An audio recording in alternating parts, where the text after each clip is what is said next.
Hello everyone. इस video lecture में हम जियोटेक इंजीनियरिंग 1 के यूनिट 4 के कुछ टॉपिक डिस्कस करने वाले हैं, जिसमें हम देखेंगे introduction, one dimensional consolidation process, spring analogy. अब जो इंट्रोडक्शन हम देखने वाले हैं वो कंप्रेसिबिलिटी के ऊपर देखने वाले हैं, कंप्रेसिबिलिटी ऑफ सॉइल। तो चलिए इस वीडियो लेक्चर को आगे बढ़ाते हैं। Introduction. When a compressive load is applied to soil mass, a decrease in its volume takes place. अगर कोई सॉइल सैंपल है, उसके ऊपर कोई वर्टिकल लोड आ रहा है, तो ये ऑब्वियसली कंप्रेसिव लोड ही कहलाएगा, क्योंकि अगर एक्सेस के अबाउट लोड पास होता है तो हम उसे कंप्रेसिव लोड कहते हैं। Next point, the decrease in the volume of soil mass under stress is known as compression. अगर किसी भी सॉइल मास की वॉल्यूम में चेंजेस आ रहे हैं अंडर प्रेशर के कारण, तो उसे हम बोलते हैं compression. Next, the property of soil mass pertaining to its sensitivity to decrease in volume under pressure is known as compressibility. ये एक सॉइल की प्रॉपर्टी है जो कि रिलेटेड है सॉइल के जो वॉल्यूम में जो चेंजेस आ रहे हैं उससे अंडर प्रेशर के कारण, जिसे हम बोलेंगे कंप्रेसिबिलिटी। तो ये 3 डेफिनेशंस हैं, आप लोग कोई भी एक डेफिनेशन को कंसीडर कर सकते हैं। चलिए अब आगे देखते हैं।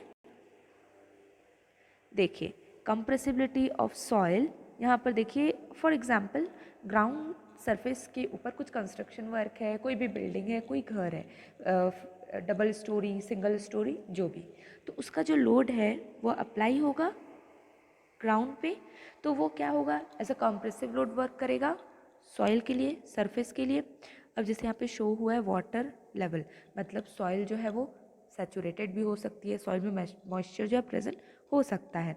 तो देखिए जो कंप्रेसिबिलिटी ऑफ सॉइल है वो डिपेंड करता है deformation of soil grain. Soil का जो पार्टिकल्स है उसमें डिफॉर्मेशन हो रहा है तो सेटलमेंट होगा, मतलब कंप्रेस होगा सॉइल, या फिर एक्सपल्शन ऑफ वाटर। अगर वाटर का एक्सपल्शन हो रहा है, वाटर वॉइड से बाहर निकल रहे हैं, तो कंप्रेशन हो सकता है, या relocation of soil particle. Soil को जो पार्टिकल है वो रीलोकेट हो रहा है, मतलब अपने जगह को छोड़ के दूसरे जगह ट्रांसफ़र होते जा रहे हैं। तो ये 3 रीजंस हो सकते हैं कंप्रेसिबिलिटी ऑफ सॉइल के। नेक्स्ट है हमारा अकॉर्डिंग टू टेरजागी। कंप्रेसिबिलिटी के बारे में ही पढ़ेंगे कि टेरजागी ने अपना क्या अजम्पशंस दिए। Every process involving a decrease in the water content of a saturation soil without replacement of the water. क्या बोल रहा है टेरजागी कि कोई सभी हर एक प्रोसेस जो कि इन्वॉल्व है वॉल्यूम, सॉइल के वॉल्यूम को डिक्रीज़ करने के लिए, या फिर अब वो वाटर कंटेंट को ही डिक्रीज़ करे, saturated soil mass without replacement of water, बिना वाटर को रिप्लेस किए, without replacement of water by air, मतलब कि वाटर को रिप्लेस नहीं कर रहा है एयर के through, is called process of consolidation. ये हम पहले भी पढ़ चुके हैं कि अगर किसी सॉइल मास में वर्टिकल लोड आ रहा है, तो अगर वाटर का रिडक्शन हो रहा है तो वो कंसोलिडेशन कहलाता है। अगर एयर के कारण वॉल्यूम का रिडक्शन हो रहा है तो हम उसे कंप्रेशन बोलते हैं। ठीक है, तो ऐसा नहीं है कि वाटर का रिडक्शन हो रहा है दैट मीन्स एयर फिल हो रहा है उस जगह में, ऐसा बिल्कुल भी नहीं है। सिर्फ एयर का रिडक्शन होगा जिसके कारण उसके वॉल्यूम में भी रिडक्शन होगा, उसे हम बोलते हैं consolidation. Next, when a compressive load is applied to a laterally confined layer या सैंड की हो सकती है, रैपिड वर्टिकल डिफॉर्मेशन अकर्स, तो क्या होगा उसमें वर्टिकल डायरेक्शन में ही डिफॉर्मेशन हमको दिखेगा। The rate at which this deformation can take place depends upon the permeability of soil.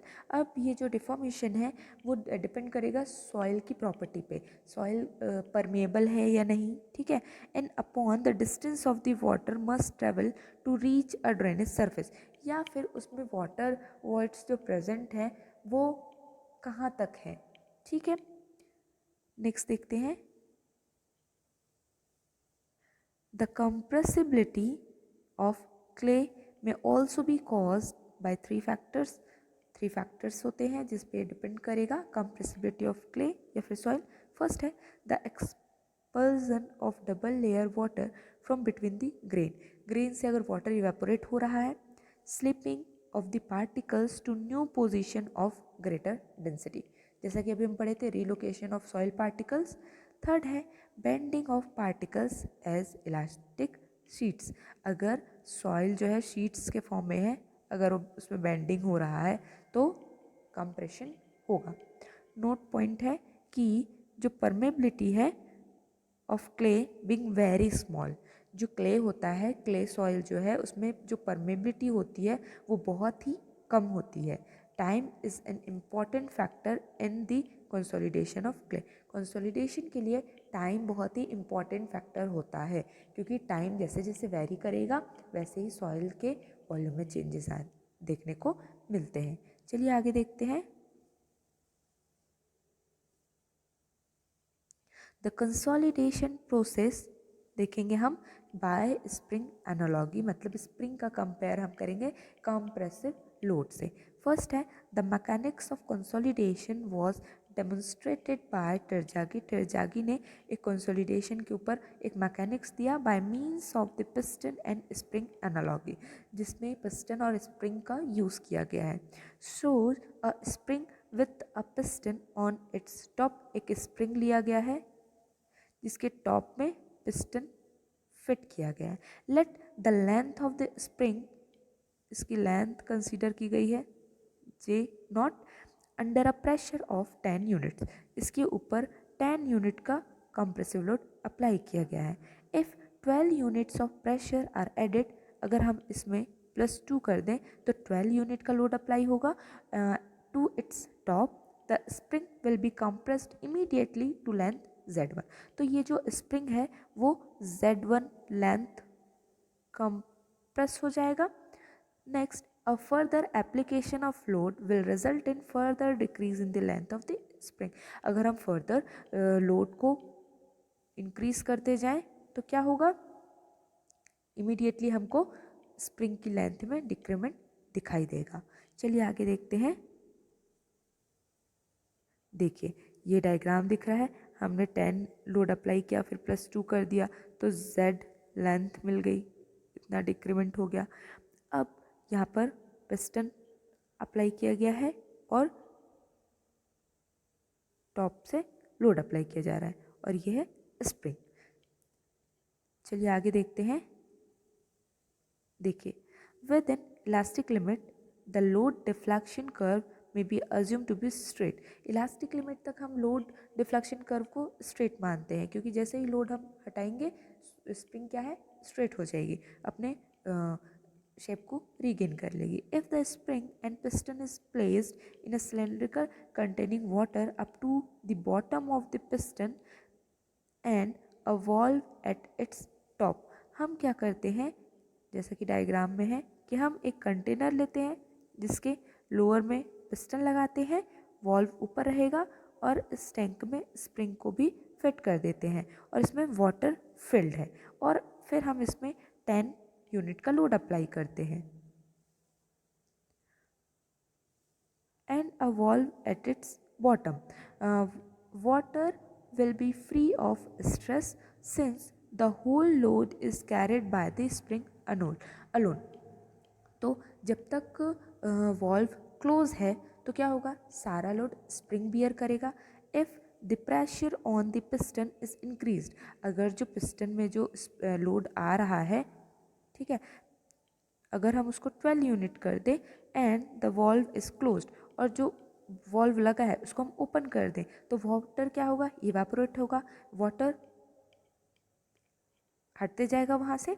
The spring control can not deform since water is incompressible. जब तक water incompressible state में है, जब तक वो कोई भी फोर्स नहीं लगा रहा है तो स्प्रिंग क्या होगा, कंट्रोल कंडीशन में होगा, उसमें हमको कोई भी डिफॉर्मेशन देखने को नहीं मिलेगा जब वॉल क्लोज कंडीशन में है. चलिए आगे देखते हैं. Hence, the additional pressure of 2 unit is entirely borne by water if sigma denotes the total pressure, sigma dash the pressure in spring, and U is pore pressure. The governing equation is given by sigma is equals to sigma dash plus U. ये spring का stress, ये total stress, ये water का stress. तो हम 2 unit increase कर दिए तो हमारा टोटल 12 होगा, लेकिन 10 क्या है, स्प्रिंग में स्प्रिंग का स्ट्रेस है और यू वाटर का, 2 वाटर का है. Now let the valve is open. अगर हम वॉल्व को ओपन कर लिए slightly so that some water escapes, water क्या होगा वहाँ से रिमूव होता जाएगा, and then valve is close. देन हम तुरंत ही वॉल्व को क्लोज कर देते हैं. Due to escape of some water the piston move down. तो जैसे ही वाटर, कुछ अमाउंट ऑफ वाटर वहाँ से रिप्लेस होगा तो पिस्टन का जो पिस्टन क्या है, डाउन हो जाएगा, लोअर डायरेक्शन में मूव करेगा. चलिए आगे देखते हैं. The spring is compressed and hence some pressure out of pressure of 2 unit entirely borne by water is transferred to the spring.